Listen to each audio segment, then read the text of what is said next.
doing. It's, as you can see from the top, it's working. You can't see what it's doing. When I look through here, I see it's trying to make something that looks really bad. It is going to become amazing. I'm going to go and get some things that we've already made.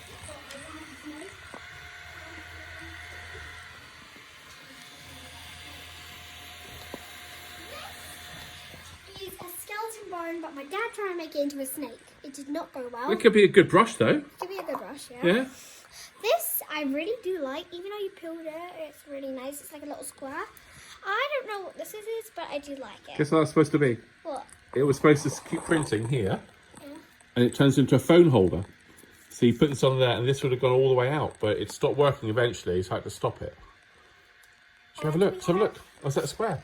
A square. It's for It's solid, isn't it? Plastic solid. I really like this square. I think it came out very well. I'm making a house. I'm trying. That's meant to be a lot like this. I love you. Love you. I'm still doing my house. So when we eventually find out, get more different colours and stuff, we're going to have. I made chairs and